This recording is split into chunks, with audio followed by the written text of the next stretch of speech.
ईश्वर की प्यारी संतान के रूप में मेरे आत्मा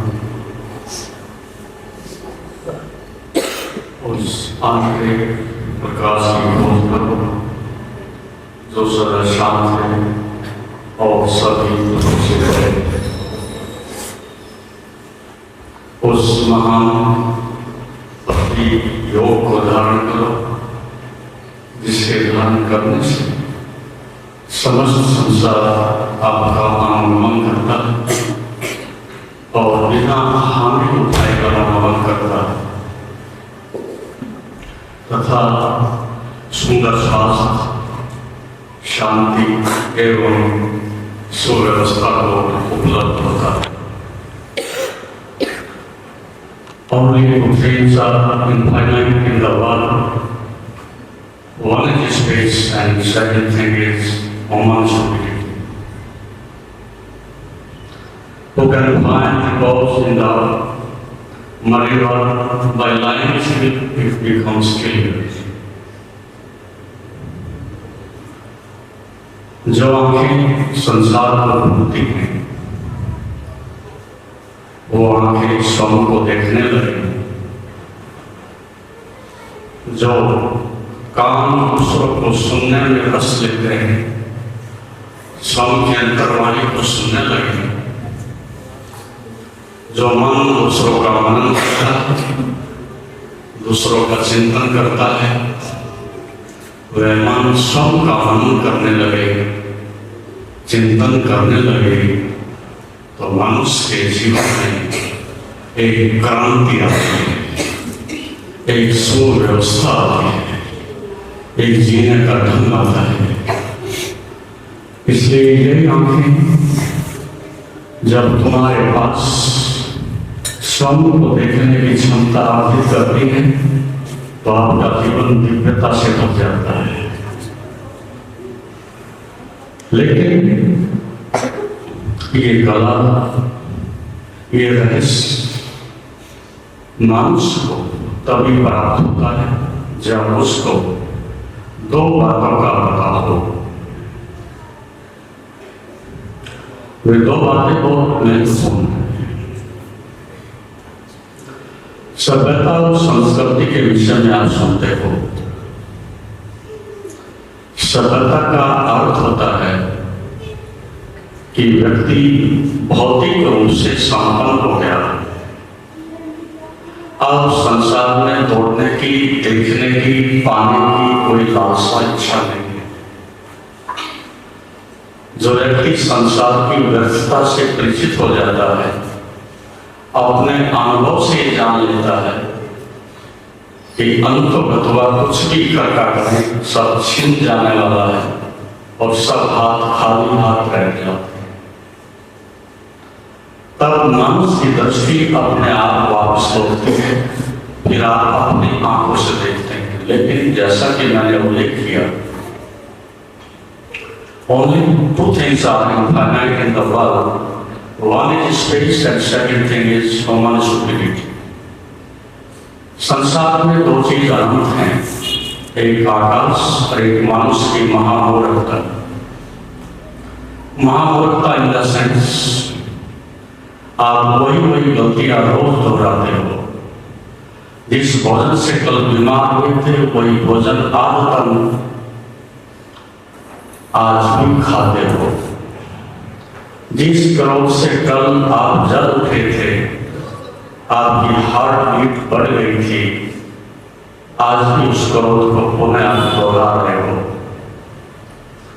जिन लोगों से कल मुझे उस बुराई से, उस शत्रुता से, घृणा से पीड़ा हुई थी, आज भी मैं उसी को दोहरा रहा हूं। It's mean only life is a repetition. आप कुछ नया नहीं कर रहे हो। सुबह उठते हो और तेली के बैल की तरह से ऐसे ही जिंदगी को दोहराए चले जाते हो। ये जिंदगी जीने की योग नहीं, जिंदगी रूपांतरण मांगती है। जिंदगी एक आपके अंदर उस प्रकार का ऊर्ध्वगामी होने का मार्ग मांगती है। तो तीन प्रकार से जीवन हो सकता है। एक vertical, second horizontal, third parallel. अधिकांश लोग हॉरिजॉन्टल होते हैं, अर्थात एक पशु की तरह से जीवन जीते हैं। मनुष्य है लेकिन मनुष्यता का जन्म नहीं होता, बीज है लेकिन उस पर फल नहीं लगते। इसका अर्थ है कि हमारे जीने के ढंग में इस प्रकार की कमी है, हमारे जीने के ढंग में इस प्रकार की एक अनुभवहीनता है, जिसके कारण हमें इस जहर को पीकर के ही रहना पड़ता है। जीवन अमृत है ये हम सुनते हैं, लेकिन अमृत अपने से नहीं मिलता। प्रत्येक जानवर को जो प्रकृति देती है उसके लिए वो वरदान है, लेकिन मनुष्य को यहाँ आने के बाद इस जीवन की संपदा को खोजना पड़ता है, इस जीवन के रहस्य को जानना पड़ता है। क्या छिपा है आंखों में जो देख सकती हैं, क्या छिपा है कानों के पीछे जो सुन सकते हैं, क्या छिपा है मेरे मस्तिष्क में जो 50 वर्ष पुरानी यादें आज भी लिए बैठा है, क्या छिपा है मेरी श्वास में जो रात को भी बिना किसी प्रयास के एहसास चलती रहती है। कितने बड़े मिरेकल्स और रहस्य आपके इस जीवन में छिपे हैं, उसमें से हम 1-2% भी नहीं जान पाते। मैंने सुना एक आरबीएम कहानी में घटना, अधिकांश आरब में इतनी गर्मी पड़ती है, वो लोग यात्रा भी करते हैं तो अधिकांश रात्रि को भी यात्रा करते हैं, अपने किसी तीर्थ स्थान पर जाते हैं तो रात्रि को यात्रा करते हैं। कई यात्री थे, रात की यात्रा पर थे, अमावस्या की रात्रि सघन अंधकार था। जब वो एक सुनसान जंगल से गुजर रहे थे, एक नदी से गुजर रहे थे, तब उस अंधकार से एक आवाज आई, कड़क आवाज आई कि ठहरो और झुक जाओ और इस नदी में से कुछ पत्थर अपने शीशे में डालो, और यदि ऐसा नहीं करते तो मेरे हाथ में तलवार है, तुम्हारी गर्दन काट दी जाएगी। भय के कारण अनमाने ढंग से 2-4 पत्थर अपने खीसे में जेब में डाल दिए, क्योंकि तलवार से भय से इसलिए पत्थर उठाए हैं, नहीं तो पत्थरों में रखा क्या है, क्यों वजन कितना है, यात्रा लंबी है और पत्थर तो सारे रेगिस्तान में कहीं से भी उठा सकते हैं, इन पत्थरों में क्या विशेषता है। अनमाने ढंग से 2-4 पत्थर जेब में डालकर के आगे बढ़े। फिर कड़क आवाज आई अंधकार से कि ये भी इसके साथ शर्त है, रास्ते में किसी के घर नहीं रुकोगे, किसी पेड़ के नीचे निवास कर सकते हो, जब सूर्य उदित होगा तभी पत्थरों को निकाल करके देखना। ये सब उनके लिए एक काल्पनिक बात थी कि पत्थरों में रखा गया, लेकिन जब सूर्य उदित हुआ, पत्थर निकाले देखे तो चमकते हुए सुंदर डायमंड थे, और उस व्यक्ति ने अंधकार से ये बात भी कही थी कि जब सुबह का सूरज उदित होगा और जब तुम इन पत्थरों को देखोगे तो तुम्हारे साथ 2 घटना घटेंगी, आप रोएंगे भी और हंसेंगे भी।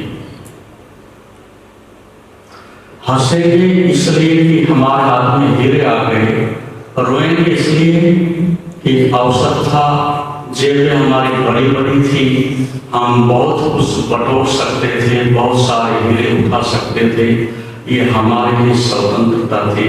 लेकिन हम 2-4 हीरों से ही अपने जीवन को संतोष में करने में हमें पीड़ा हो रही। आप भी अपनी जिंदगी में प्यारे बच्चों इस बात को अनुभव करोगे, जब आपको दिखाई पड़ेगा कि हीरे ज्वाला तो बहुत थे, लेकिन 2-4 पर ही संतोष करना होगा। बार बार तुम्हारी जिंदगी तुम्हें धिक्कारेगी, बार बार जिंदगी इस बात के लिए रोएगी कि अमृत था लेकिन जहर से खाकर के ही जिंदगी गुजारी। संसार बड़ा सुंदर था लेकिन हम एक डबरे में ताल तलिया में सड़ करके ही मर गए। ना किसी को प्रेम कर सके, ना किसी का सहयोग कर सके, ना जिंदगी का उत्सव मना सके।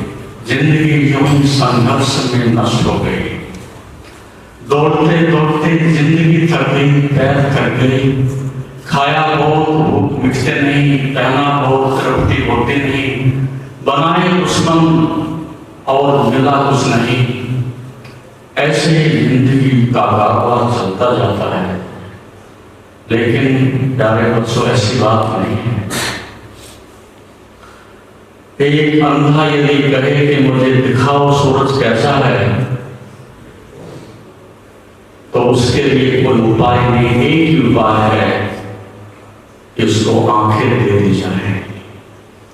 आप कितनी केमिस्ट्री से, फिजिक्स से सिद्ध करो कि सूरज ऐसा है, लेकिन कुछ भी समाधान ना हो सकेगा जब तक कि अंधे को आंखें ना दे दी जाए।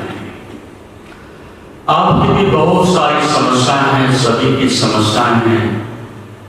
कोई धन से सिद्ध करना चाहता है, कोई पद से उनको जो है हल करना चाहता है, कोई बड़े मकान से, पद से हर समस्या का हल करना चाहता है। अलग अलग तरह से लोग उन चीजों का समाधान करना चाहते हैं, लेकिन समाधान आज तक किसी का हुआ नहीं।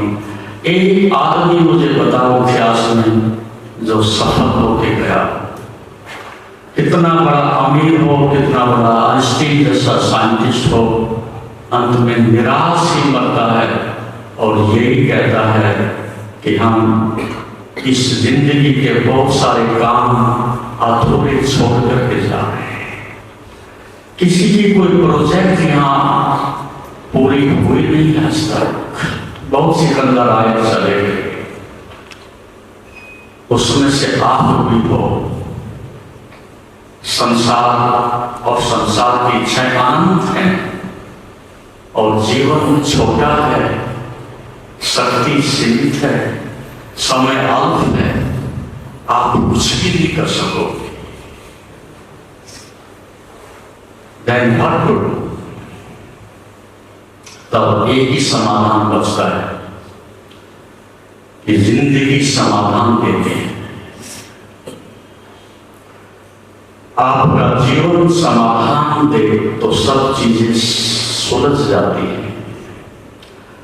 आपकी आंखें हो तो देखने में कोई समस्या नहीं, सूरज के लिए कोई प्रामाणिकता नहीं। यदि समझ आ जाए तो सब सुलझ जाता है।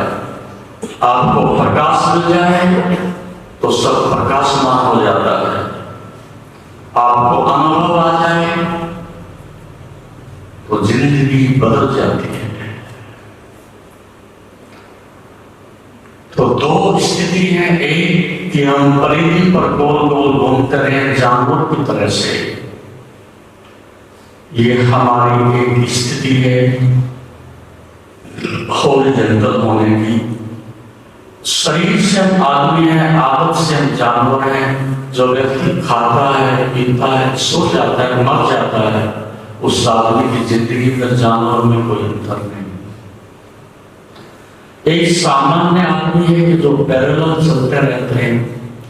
सामान्य मीडियम लोग हैं, इनमें कुछ अंकुर उगते हैं, कुछ इन लोगों में अंदर जिज्ञासा पैदा होती है जीवन को जीने की, जानने की। लेकिन ये भी खड़े खड़े विचार ही करते रहते हैं। सुनते बहुत हैं लेकिन चलते कहीं नहीं, सुनते बहुत हैं लेकिन करते कुछ भी नहीं। आप लोग धर्म के विषय में सुनते हैं, जीवन के विषय में सुनते हैं और बहुत सारी बातें सुनते हैं, लेकिन करते कुछ भी नहीं। और बिना ये जीवन की संपदा किसी को मुफ्त में मिलती नहीं। यहाँ मुफ्त में तो कुछ भी मिलता ही नहीं। आप यहाँ अकेडमी में आ गए हो तो कीमत चुका रहे हो, रातों दिन पढ़ते हो, पैसा देते हो, परिश्रम करते हो, तब जाकर के तुम्हें कहीं अपनी एक उस उपलब्धि को प्राप्त करने के लिए सफलता मिलती है। कुछ भी यहाँ ऐसा नहीं मिलता कि जो बिना किए मिलता हो, लेकिन मनुष्य का मन ऐसा है कि जब परमात्मा की बात आती है, अध्यात्म की बात आती है, पीस ऑफ माइंड की बात आती है, आदमी ऐसी कंजूसी करता है। क्या सस्ते में नहीं मिल जाएगा? क्या मुफ्त में नहीं मिल जाएगा? और कुछ लोग हमारे पास आते हैं कि संडे से संडे छुट्टी होती है, संडे को ही दर्शन करा, समय हमारे पास नहीं है। लेकिन मैं कहना चाहता हूं, मनुष्य के पास समय अथाह है। समस्या समय की नहीं है, समस्या जीवन को टालने की है, समस्या सत्य को पीठ फिर लेने की है, समस्या जीवन में रस नहीं है।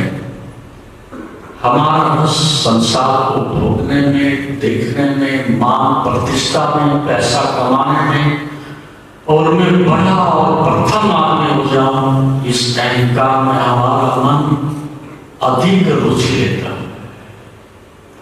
और शक्ति तो प्यारे बच्चों एक ही है, या तो शक्ति को बाहर खर्च करो संसार को बटोरने में, और या फिर उस शक्ति को लगाओ स्वयं की खोज करने में। इसलिए मानस के अंदर ना तो डेप्थ है और ना हाइट है, ना गहराई है ना ऊंचाई है।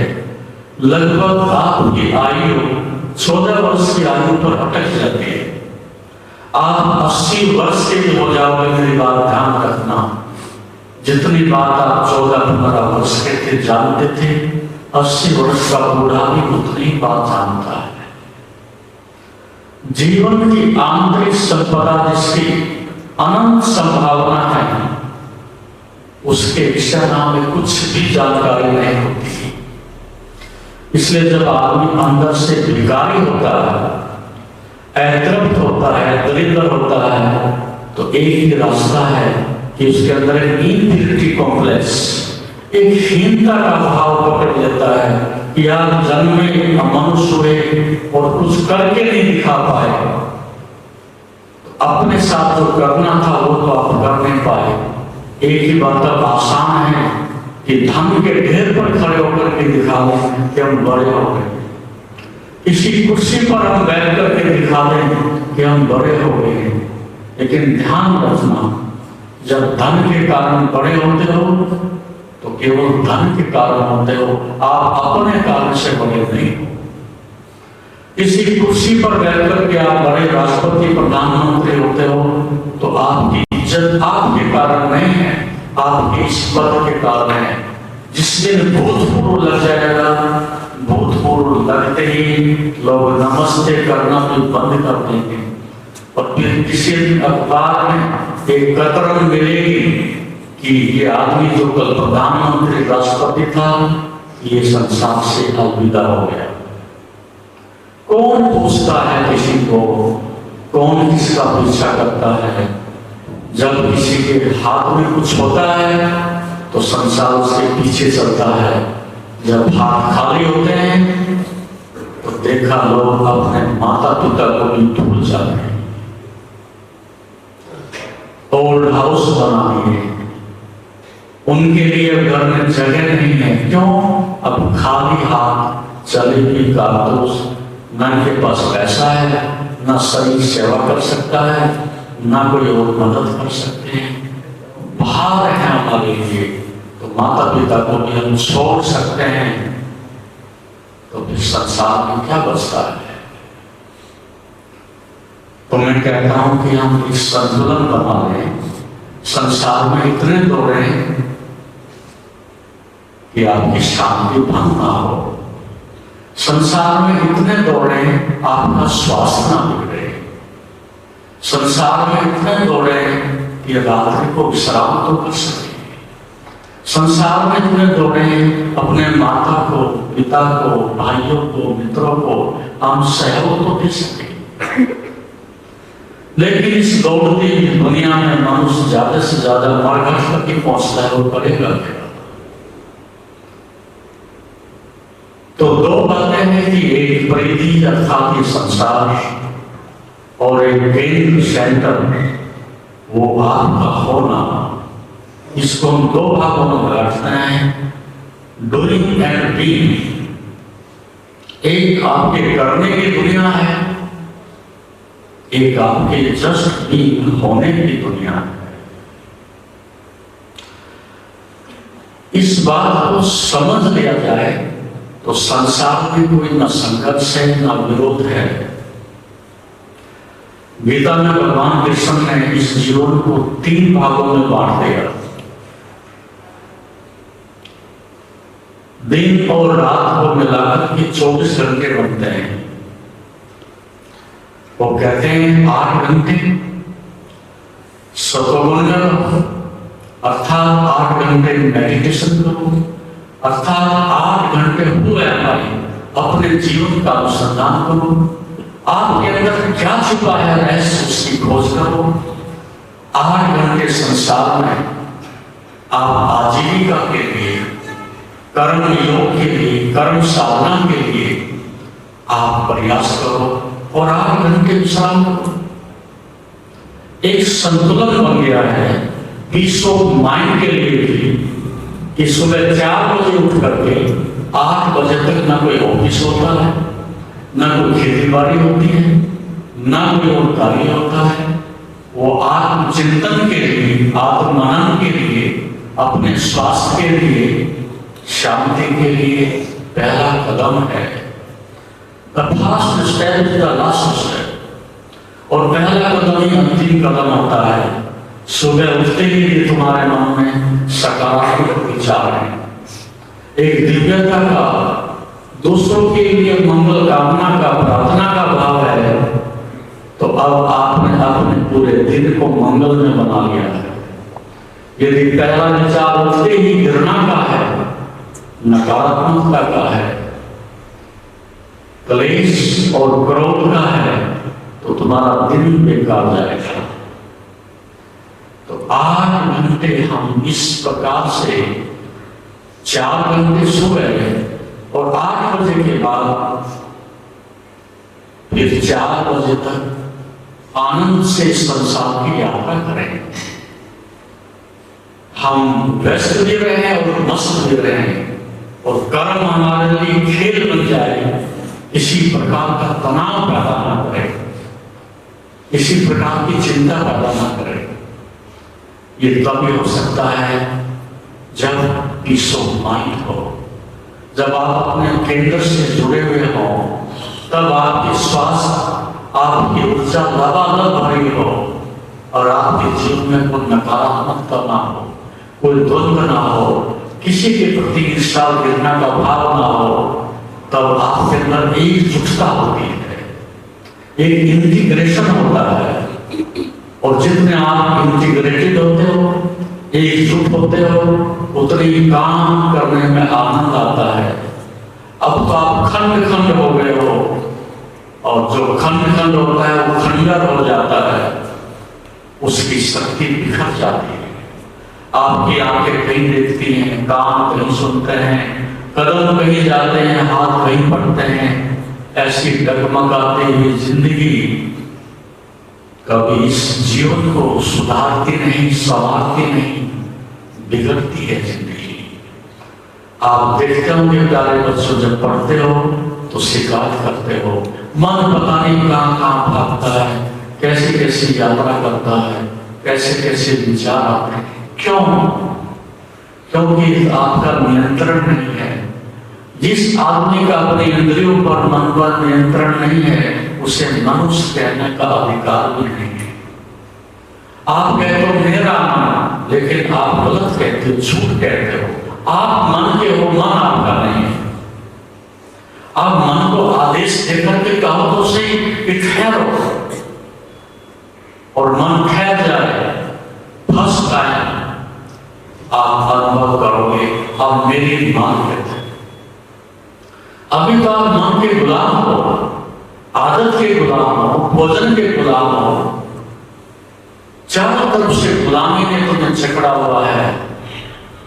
जिस दिन आप ये कह सको कि जिंदगी मेरी है, मेरे अनुसार ही चलेगी, निर्णय मेरे हैं, मेरे अनुसार ही चलेंगे, मन मेरा है, मेरे अनुसार ही चलेगा, तब फर्स्ट ऑफ ऑल वुमन भी आपको ये राइट मिलेगा कि आप परफेक्ट लाइफ जी रहे हो, एक सुंदर अनुशासित जिंदगी जी रहे हो।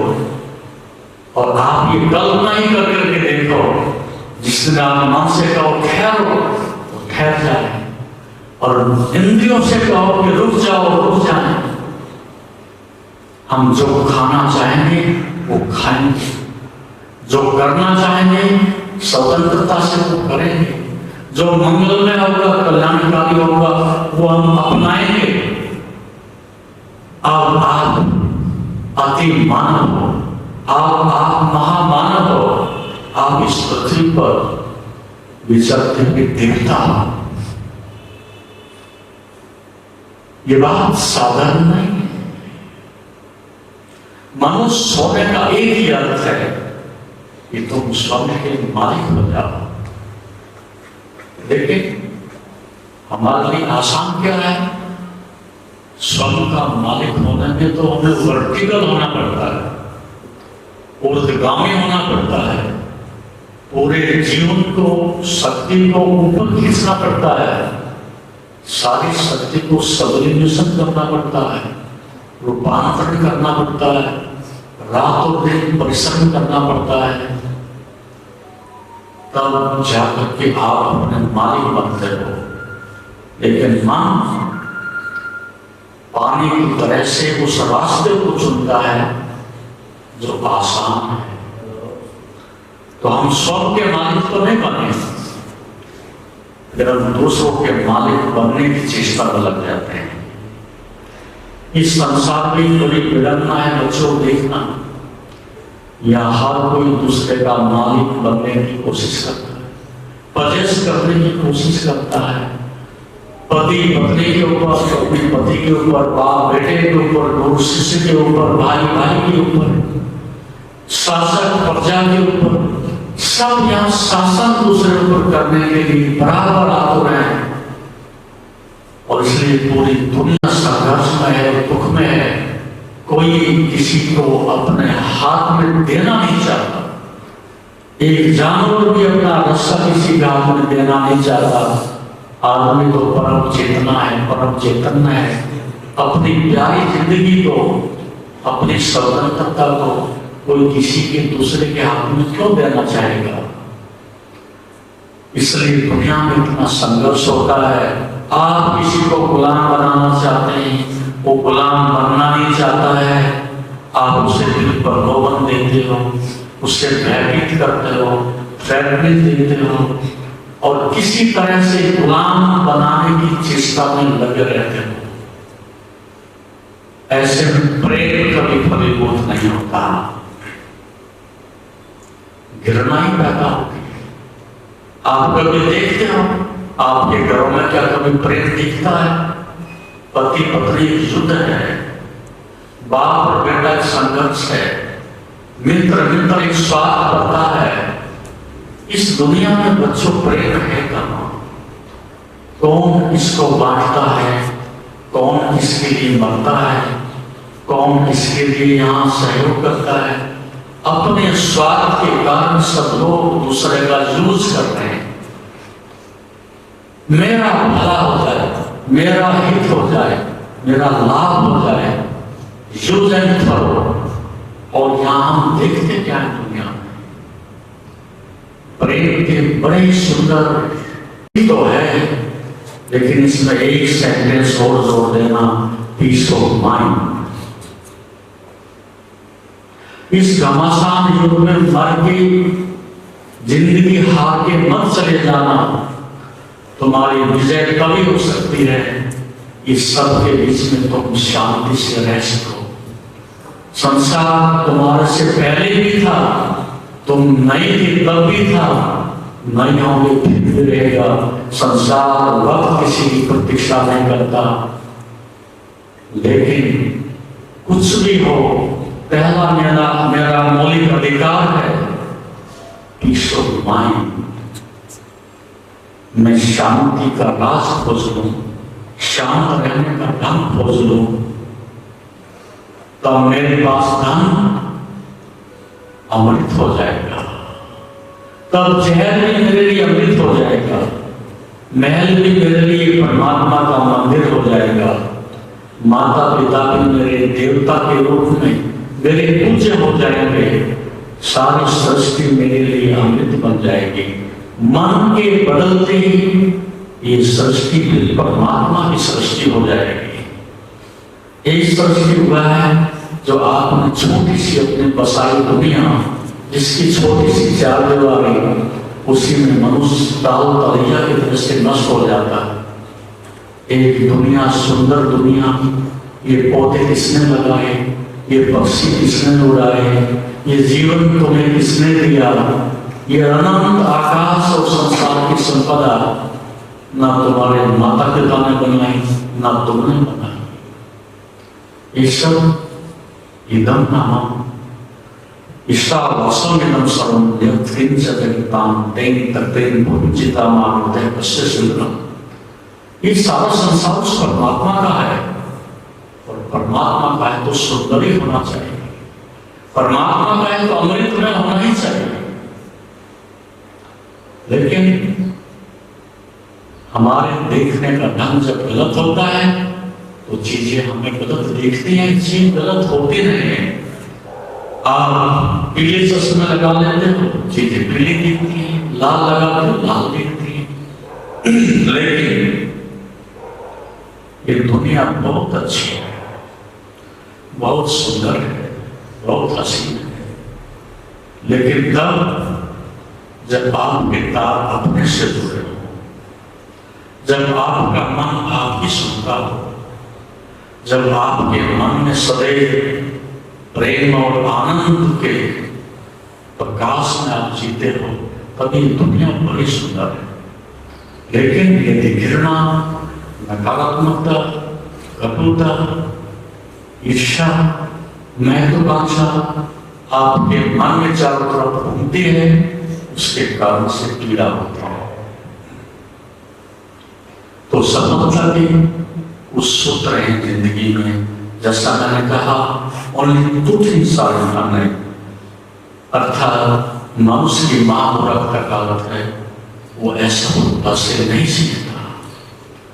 बहुत दुख आते हैं उनसे भी नहीं सीखता, बहुत शत्रु बनते हैं उनसे भी नहीं सीखता, बहुत बार गरीबी आती है उससे भी नहीं सीखता। ऐसा लगता है मनुष्य बोना खिदना ही पड़ता है, सीखता ही नहीं। और अनुभवहीनता मनुष्य का सबसे बड़ा दोष है, अभिशाप है। तो यदि आप जिंदगी की किताब इतनी बड़ी है, उससे सीखने लगे, अनुभव लेने लगे, तो आपकी जिंदगी ही आपको रास्ता दिखा देगी। किसी शास्त्रों में जाने की, कहीं मंदिरों में खोजने की, तीर्थों में खोजने की कोई आवश्यकता नहीं। तुम्हारी संपदा तुम्हारे घर में है, केवल उसे देखने की, उसे जानने की, समझने की आवश्यकता है। उसके लिए समय होना चाहिए, उसके लिए विधि होनी चाहिए, उसके लिए प्रयास होने चाहिए, तब ये चीजें आसान हो जाती है। कठिन हमने बना ली है, कठिन है नहीं। तो संघर्ष की जिंदगी आदमी को दुख में ले जाती है, सहयोग की जिंदगी होनी चाहिए, तब जीवन में चारों तरफ से अमृत बरसता है, जिसकी आप कल्पना भी नहीं कर सकते। और दूसरी बात मैंने कही, who can find repose in the muddy world by lying still it becomes clear। इस अशुद्धि से, अशांति से भरे हुए संसार में कौन शांति को उपलब्ध होता है? वह है जिसके जीवन में प्रेम है, जिसके जीवन में प्रसन्नता है, जिसके मन में महत्वाकांक्षा नहीं, जिस व्यक्ति में कम से कम में भी गुजारा करने की क्षमता है, ऐसा व्यक्ति संसार में शुद्धता को उपलब्ध होता है, से उपलब्ध होता है। इसके लिए तो सफलता के सूत्र हैं। जो मैं आपसे कहना चाहता हूं, उसके पहले एक छोटा सा संस्मरण। इस देश की संपदा अनंत रही, अथाह रही, अतीत इतना सुंदर रहा, आज हम कल्पना ही कर सकते हैं। जैसे एक छोटा सा संस्थान है, ऐसे भारत में अतीत में नालंदा यूनिवर्सिटी, जिसका नाम सुना होगा, एक भारत का बहुत बड़ा रिसर्च सेंटर रहा, एक बड़ी फिलोसफिकल वहां पर रिसर्च रही, अध्यात्म का बड़ा वहां लंबे समय तक प्रवाह रहा। और एक समय तक संसार, पूरे संसार में प्रकाशमान नालंदा चमकता था।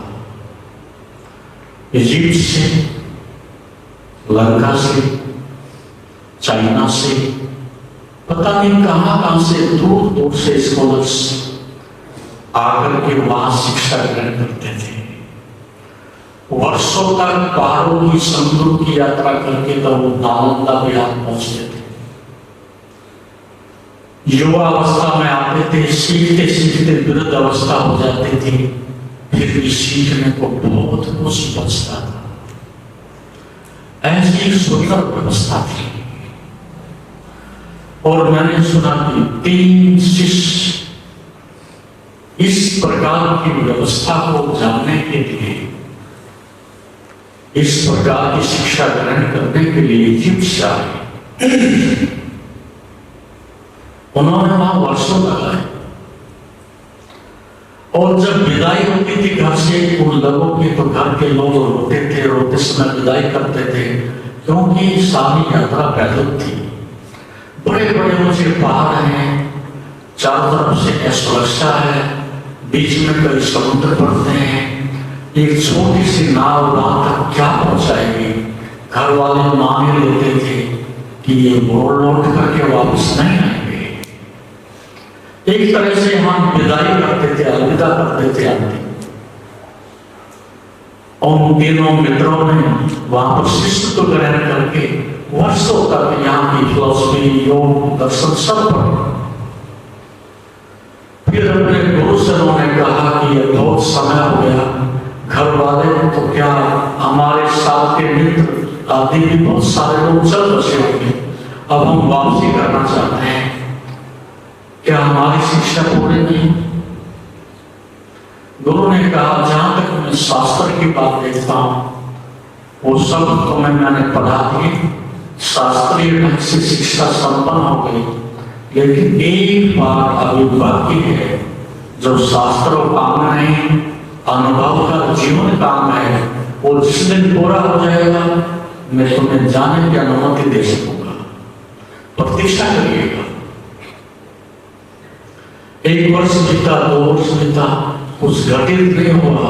उन्होंने कहा, अब हम नहीं रुक सकते, हमें जाने दीजिएगा।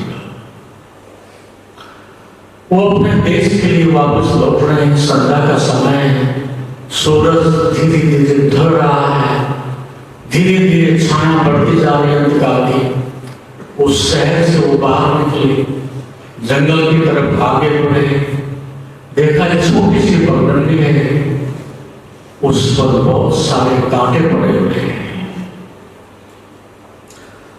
वो तीनों खड़े हो गए, सोचने लगे क्या करें। उसमें से एक ने लंबी छलांग लगाई और कांटों का अतिक्रमण करके पार कर गया। दूसरे ने बराबर से एक रास्ता बनाया और उन कांटों को छोड़ करके निकल गया। लेकिन तीसरा मनन करने लगा, चिंतन करने लगा, खड़ा होकर सोचने लगा कि यदि ये कांटे यही छोड़ दिए, अंधकार बढ़ता जा रहा है, कोई अजनबी आएगा, जानवर आएगा, पक्षी आएगा, उसे कष्ट होगा, उसके पैरों में कांटे चुभेंगे। कूद तो मैं नहीं सकता हूं इन्हीं की तरह से, लेकिन दूसरों के लिए दुख पैदा ना हो, दूसरों को कष्ट ना हो, इसके लिए को हटा देना जरूरी है। और उसने कांटे उठाए और साइड में रख दिए। तभी झाड़ के पीछे से आवाज आई, ठहरो। और वो चौंके और देखा मुस्कुराते हुए हमारे कुछ को देख रहे। उन्होंने कहा, उस तीसरे शिष्य से कहा कि तुम्हारी शिक्षा संपन्न हुई। ये दो तो चूक गए, इनके लिए भी अवसर था। एक लांग गया, दूसरा बराबर से निकल गया, लेकिन जिसने दूसरों को दुख ना हो काफी हटा दिए। ये अंतिम बात जो मैं बताना चाहता था वो एक पर पाया, दो चूक गए।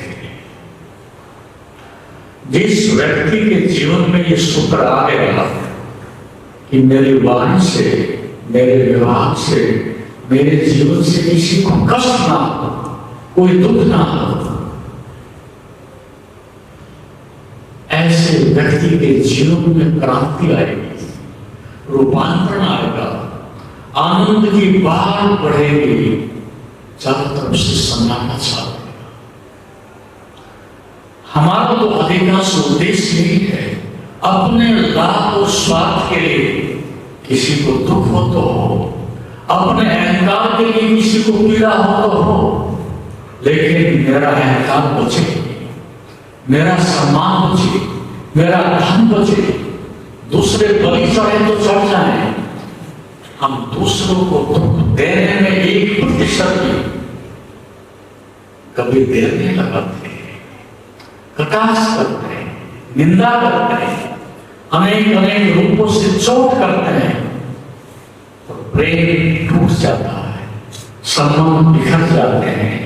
मनुष्य के बीच में एक कटुता की, दुश्मनी की दीवार खड़े हो जाती है, परिवार टूट जाते हैं, माँ बाप के संबंध टूट जाते हैं, पति पत्नी का रिश्ता टूट जाता है, अहंकार आ गया, स्वार्थ आ गया और एक दूसरे को दुख देने का, पीड़ा का भाव आ गया।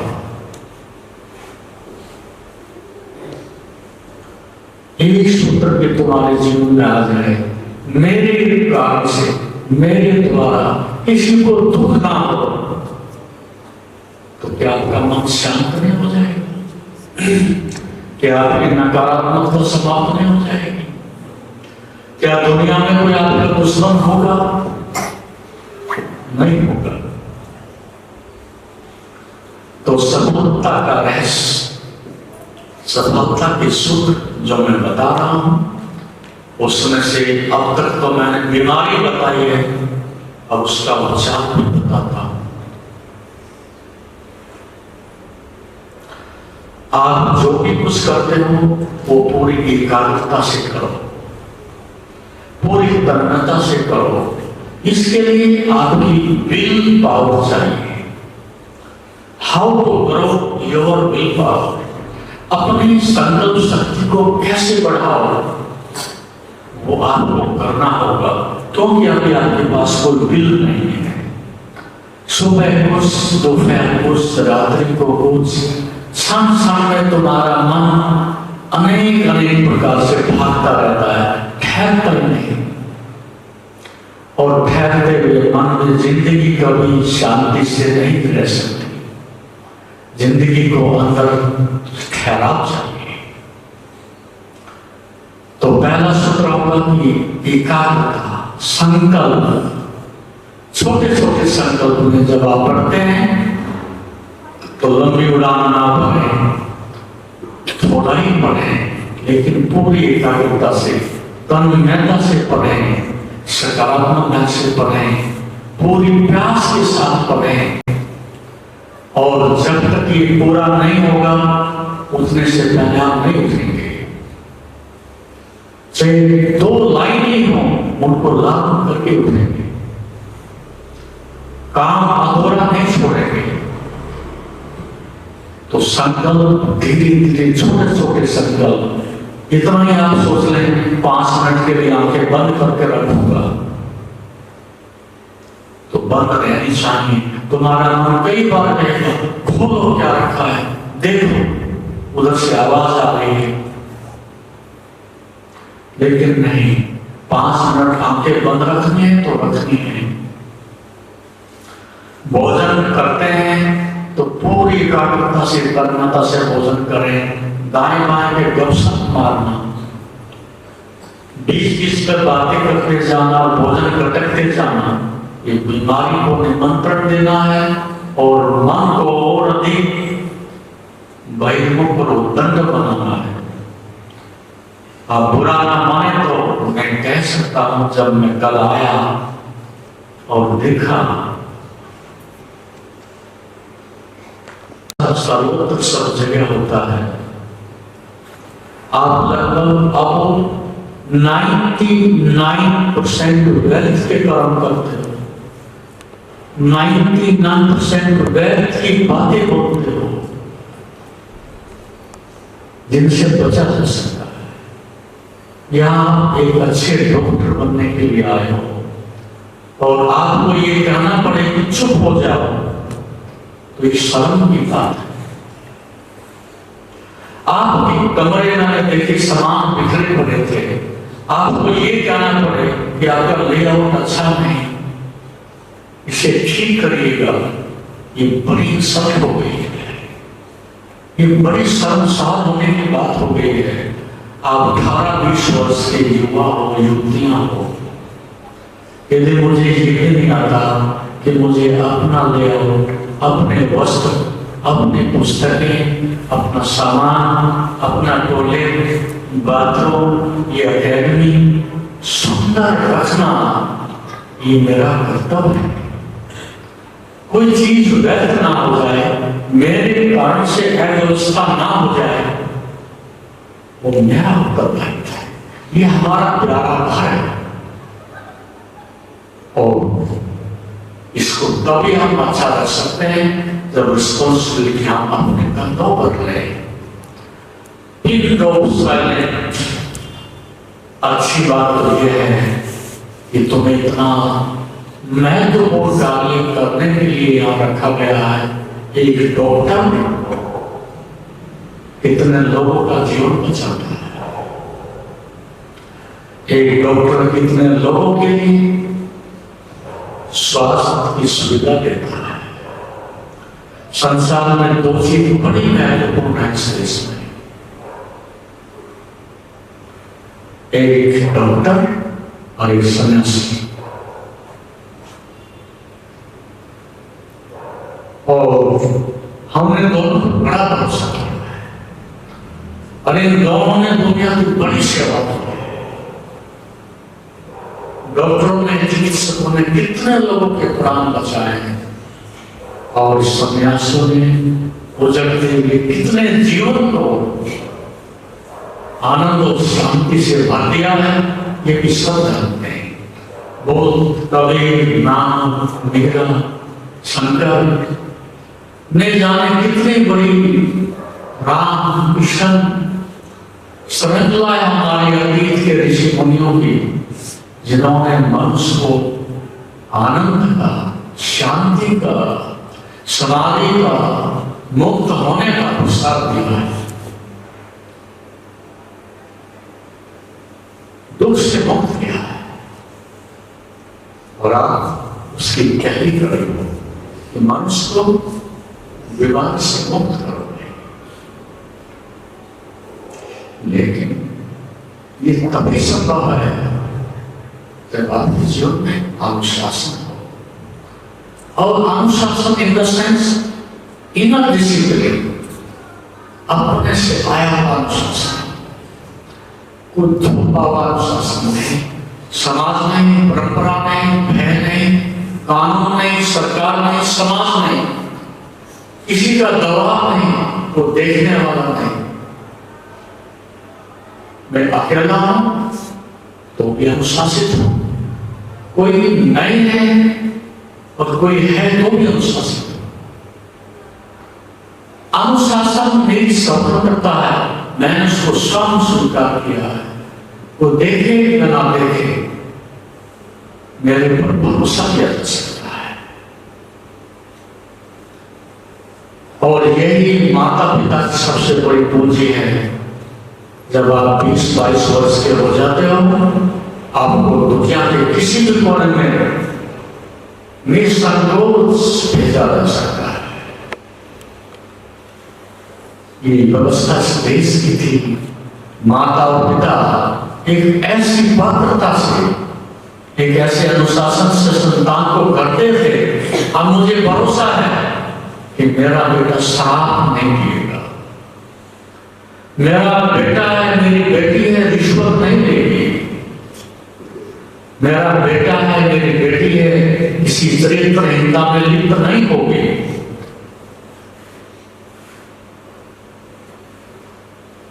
मैं इनको निसंकोच दुनिया के किसी भी कोने में अंधकार में भेज सकता हूं। तब पहली बार एक मनुष्य का, पुत्र का, पुत्री का जन्म होता है। अभी तो हमें भरोसा ही नहीं होता, कदम कदम पर हमें भय लगता है कि बिगड़ ना जाए।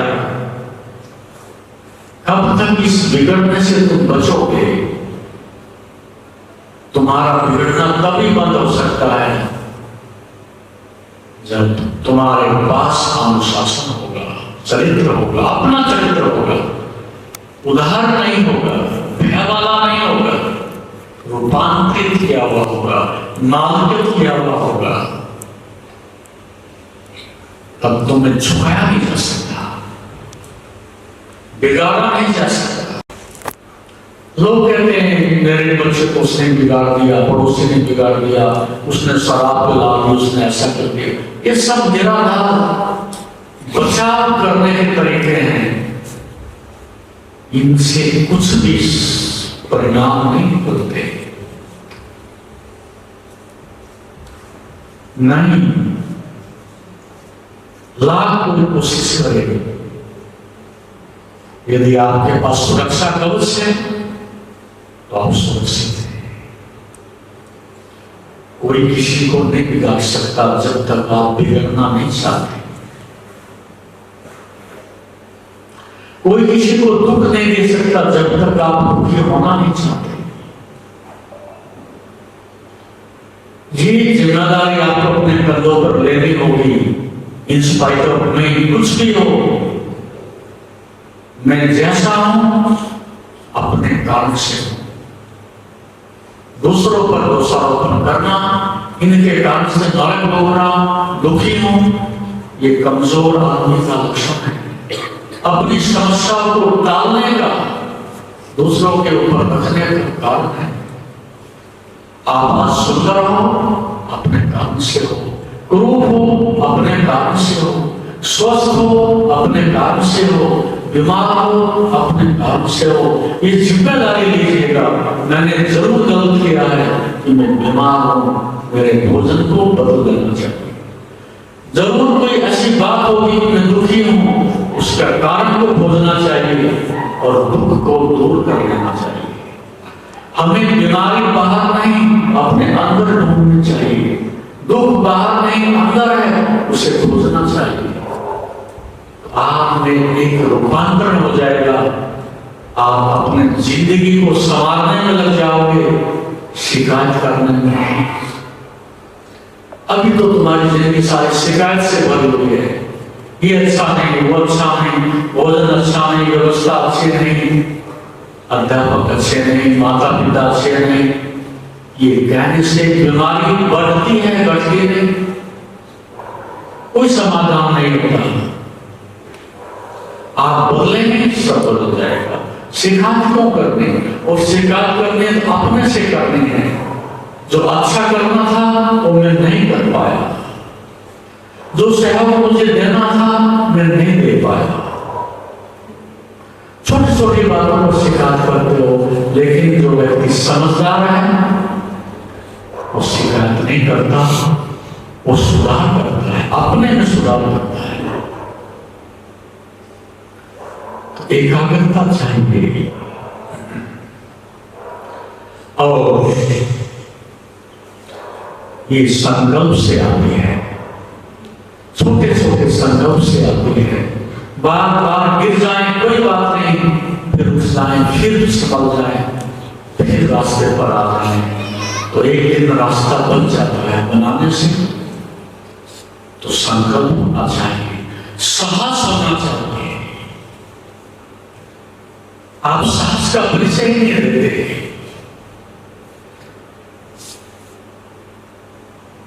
बस 2 दिन करते हैं, 3 दिन के बाद फिर वो समाप्त हो जाता है। आरंभ किया और कुछ हाथ नहीं आया, छोड़ देते हैं।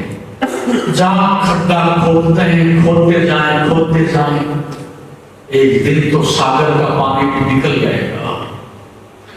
आप उस बच्चे की तरह से काम करते हैं जो छोटे बच्चे कुछ गेहूं के दाने मुंह में डाल देते हैं, 5 मिनट के बाद फिर कहते हैं देखना अंकुर आ गए होंगे। अनंत काल तक कोई सफलता मिले ना मिले, लेकिन तो मैं कहता हूं प्यारे बच्चों, तुम सभी बच्चे डॉक्टर बन सकते हैं।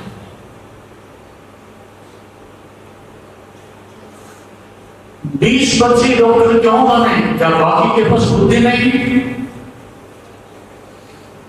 क्या उनकी नाड़ियों में खून नहीं है? क्या उनका दिल धड़कता नहीं है? सब है सबके पास, लेकिन पात्रता नहीं है, संकल्प नहीं है, साहस नहीं है, अनुशासन नहीं है। अन्यथा सभी बच्चे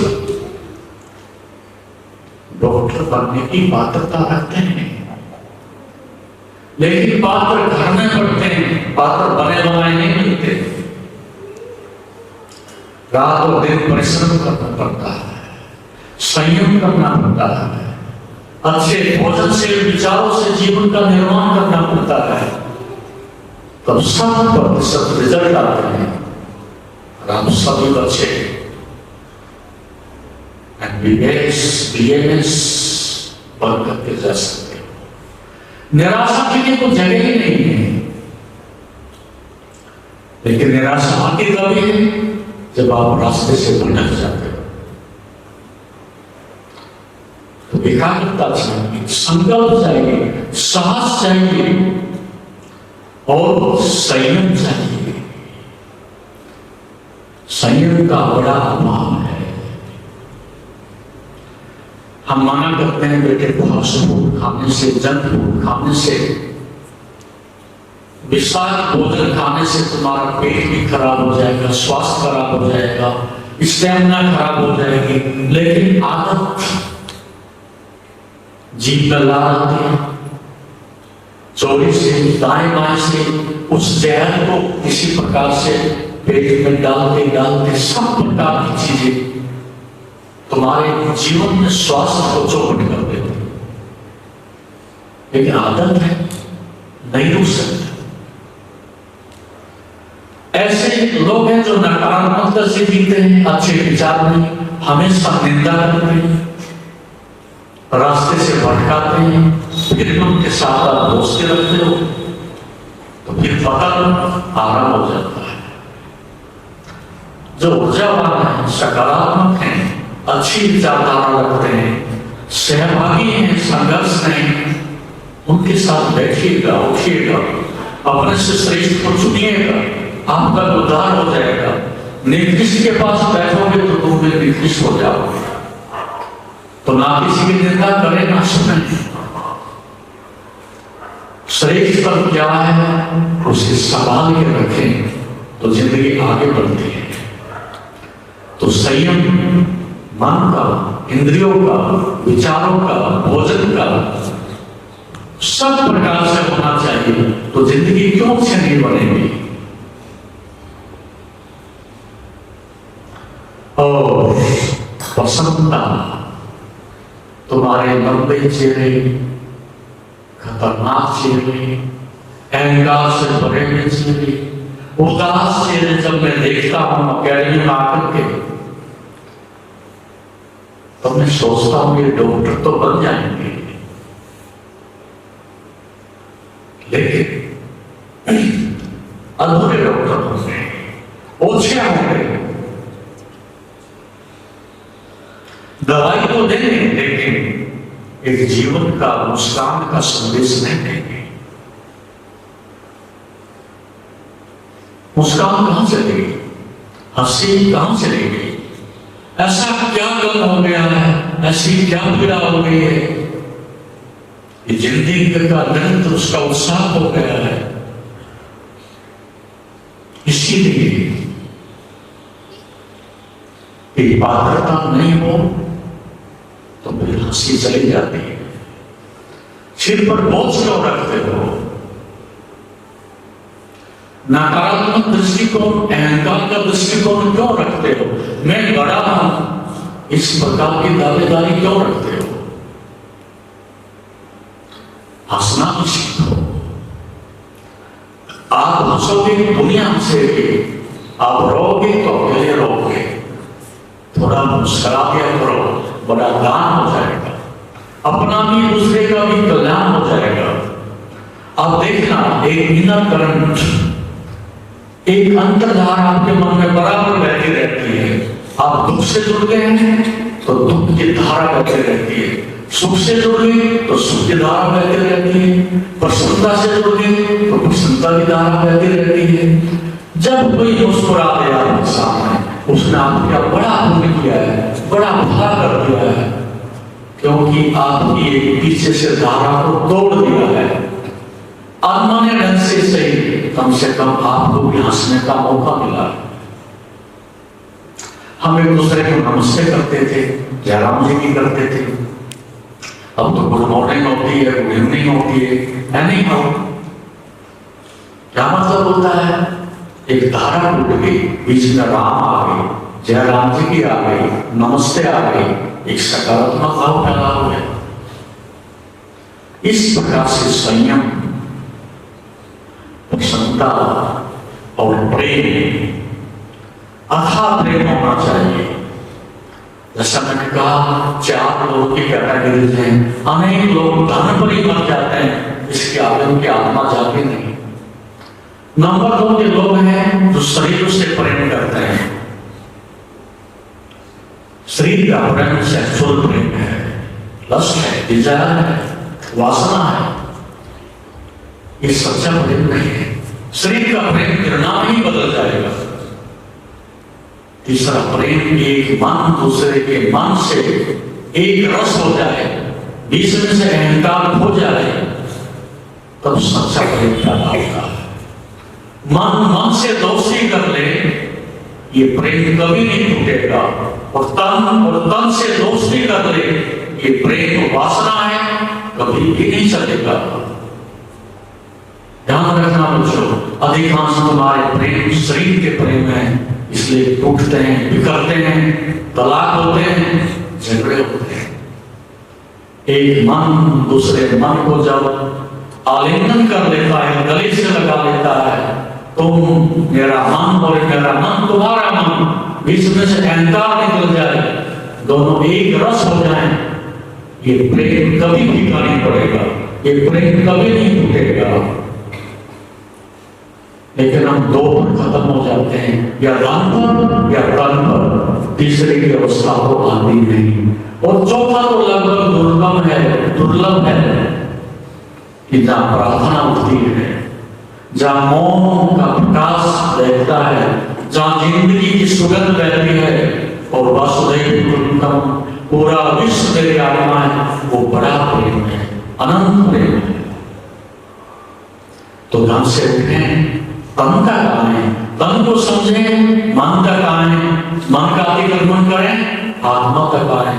फिर जिंदगी सत्यम शिवम सुंदरम, अत्यंत कल्याणकारी है, अमृतमय है। इस प्रकार से आप जीवन को जी सकते हैं, आनंद मना सकते हैं, उत्सव मना सकते हैं। इसलिए एकाग्रता रखें। और कई बेटियां कल मुझे मिली, कुछ मेडिटेशन की बात कर रहे थे, तो आप कुछ नहीं, यहाँ पर आपको कुछ सिखाया नहीं जाता है, तो इस समय मिलेगा सिस्टमेटिक ढंग से। हम सिखाना चाहते हैं, सिखाना भी चाहते थे, मैसेज भी दिया था, कुछ बच्चों ने अपोज किया। हम यहाँ डॉक्टर बनने आए, योगी बनने नहीं आए। उनके पेरेंट्स ने भी कुछ नहीं विरोध किया, लेकिन मैं कहता हूँ बिना ध्यान के जिंदगी अधूरी है। ध्यान ऐसा नहीं, पूरी जिंदगी ध्यान है। आपके माता पिता भी कहते होंगे, सुना होगा, बेटे ध्यान से पढ़ना, बेटे ध्यान से खाना, बेटे ध्यान से पढ़ना। ध्यान का मतलब क्या है? एकाग्रता। क्या एकाग्रता को बुरी चीज है? एकाग्रता के बिना तो जिंदगी कभी सुंदर बन ही नहीं सकती। ये कोई साधुओं का जंगल में बैठने वालों का काम नहीं है। योग में जीवन सबका होना चाहिए, फिर कर्म बोझ नहीं होगा, जिंदगी हमारे लिए खेल हो जाएगी। तो ध्यान मस्त है, पुस्तक पढ़ेंगे तो भी ध्यान से, भोजन करेंगे तो भी ध्यान से, सब चीजें ध्यान में समा जाती हैं। तो बीच बीच में श्वास पर आप केंद्रित करिएगा अपने मन को, सोने से पहले करिएगा, सोते करिएगा, उससे एकाग्रता बनती है। जब क्लास में आपके टीचर्स पढ़ाते हैं, यदि आप अच्छा है वो करण इनर करण, वो धारा तोड़ते हैं टीचर्स, तो लगभग 5 बार 11 बार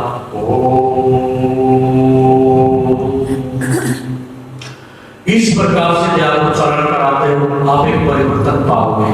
पीछे से मुझे किसी ने कुछ कहा था, पीछे से कोई स्मृति रह गई है, कोई बात छूट गई है, वो सब ब्रेक आउट हो जाएगा। अब आपका टीचर का एक सम्मान स्थापित होगा पढ़ने के लिए। बीच में ऐसा बोल देने से आप अनुभव करेंगे सुधार हो गया, और उस समय के लिए मौन रहने का अभ्यास कर जाए। 2 घंटे 3 घंटे हम नहीं बोलेंगे, बस पढ़ते रहेंगे, अपना काम करेंगे, किसी को डिस्टर्ब नहीं करेंगे। उसमें आपके अंदर डेप्थ आएगी, एक गहराई आएगी, एक शांति का अवतरण होगा। उस समय के लिए मौन हो जाए, संकल्प को पूरा करें और ठूस ठूस के भोजन ना करें, थोड़ा भोजन लें जिससे जीवन चले। भूखे भी नहीं मरना और आदि भी नहीं करना, मध्य में ठहर जाना।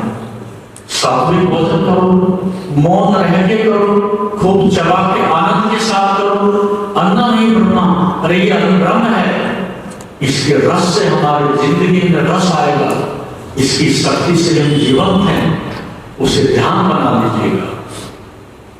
मौन रह करके भोजन करिएगा, मौन रह के अध्ययन करिएगा। और जिंदगी उत्सव है, निराश होने की जरूरत नहीं। प्रभु ने संसार में हंसने के लिए, उस क्रिएटिविटी रचनात्मक कार्य करने के लिए, सहयोग करने के लिए, जिंदगी को संवारने के लिए तुम्हें भेजा है, रोने के लिए नहीं, शिकायत करने के लिए नहीं, नकारात्मकता के लिए नहीं। उत्सव मनाओ, उस समय के लिए ठाका मार के आशा करो। प्रभु ने हमारे पर अपार कृपा की है, हमें मनुष्य होने का अवसर दिया है। तो जानवर नहीं हंस सकता, पक्षी नहीं हंस सकते, पौधे नहीं हंस सकते, मनुष्य हंस सकता है, लेकिन वो अधिकार ने खो दिया है। रोते रोते जिंदगी गुजरती है। ऐसा प्यारे बच्चों मत करो। एक अच्छे डॉक्टर बनने के साथ ह्यूमन बीइंग, आपका विचार, आपका स्वभाव, आपका सहयोग, आपकी मुस्कान, हाउ 10% ये आधा हिस्सा है। ट्रीटमेंट तो बाद होता है, आधा हिस्सा यही है कि तुम्हें देख करके रोगी को कॉन्फिडेंस आ जाए कि व्यक्ति हमारा इलाज कर सकेगा। अपने स्वभाव को मिलनसार बनाओ, अच्छा बनाओ, हंसमुख व्यक्ति बनाओ, सकारात्मक रहो, संघर्ष मत करो, सहयोग करो, सबको बांटो अपनी मुस्कान से, प्रेम से, सेवा से। फिर आप एक परफेक्ट डॉक्टर बन सकते हो। प्रोफेसर नहीं, ओनली डॉक्टर बन सकते हो, जो दूसरों की पीड़ा को समझता है, पैसे को नहीं, मनुष्य को देखता है। सब्सक्राइब करें हमारे YouTube चैनल योग तीर्थ को और बेल आइकॉन भी दबाएं ताकि आगे आने वाली वीडियोस का नोटिफिकेशन आपको मिलते रहे। तब आप मानवता की है और जिंदगी आपको वर्टिकल ऊर्ध्वगामी बनाती है, सुंदर बनाती है। समय अल्प है, इतना आप बचा सकें तो बहुत है। एक कुछ सूत्र जिन पर मैंने चर्चा की, उन्हें मंथन करना, चिंतन करना और देखना, इसमें से आप 10% भी डाइजेस्ट कर सकते हो। आज नवें अभी से आपकी जिंदगी बदल सकती है। आपके दुख के ग्रहण हट सकते हैं, आपका अंधकार मिट सकता है, आपका स्वास्थ्य सुधर सकता है। और आप जिंदगी के गीत गा सकते हो। ऐसा कुछ भी नहीं, दृष्टिकोण बदलो और सब बदल जाता है। ऐसा कुछ भी नहीं आप नहीं कर सकते, अपना साहस जगाओ, संकल्प जगाओ, सब आप कर सकते हो। जुट जाएं अपने संकल्प से, परिश्रम से और अंदर से जाग जाएं। हम सबको अच्छे से अच्छे डॉक्टर बनकर के देश की सेवा करनी है। हम सबको यहाँ से डॉक्टर बन के ही करना है। रात और दिन आप लगे रहेंगे, कौन आपकी सफलता को रोक सकता है? अभी आपका समय है। हारने से बड़ी कोई हार नहीं होती। जो हार मान लेता है उसकी कभी जीत नहीं होती। अपनी धुन जगाएं और उसमें लग जाएं, सफलता निश्चित रूप से आपका स्वागत करेगी। आप सफल होंगे। आशीर्वाद पाओ। हरिओम दर्शन। जैसा कि आप जानते हैं, शरीर को स्वस्थ और मन को शांत बनाने के लिए योग ही एकमात्र साधन है। जीवन को योगमय बनाने के लिए व योग दर्शन के मर्म को आत्मसात करने हेतु गुरुदेव के आशीर्वचनों को श्रवण करें। उनके द्वारा दिया गया मार्गदर्शन आपके जीवन में सकारात्मक बदलाव लाएगा। अगर आप पतंजलि योग दर्शन सीखना चाहते हैं और इस प्राचीन ज्ञान को अपने जीवन में शामिल करना चाहते हैं तो हमसे संपर्क करें। हमारे योग सत्र न केवल आपके शरीर को स्वस्थ बनाएंगे बल्कि आपके मन और आत्मा को भी संतुलित करेंगे। अधिक जानकारी के लिए हमें नीचे दिए गए विवरणों पर संपर्क करें। हमारे साथ इस योग यात्रा की शुरुआत करें और अपने जीवन को शांति और सकारात्मक ऊर्जा से भरें। धन्यवाद। आपका दिन शुभ हो। ओम नमस्ते।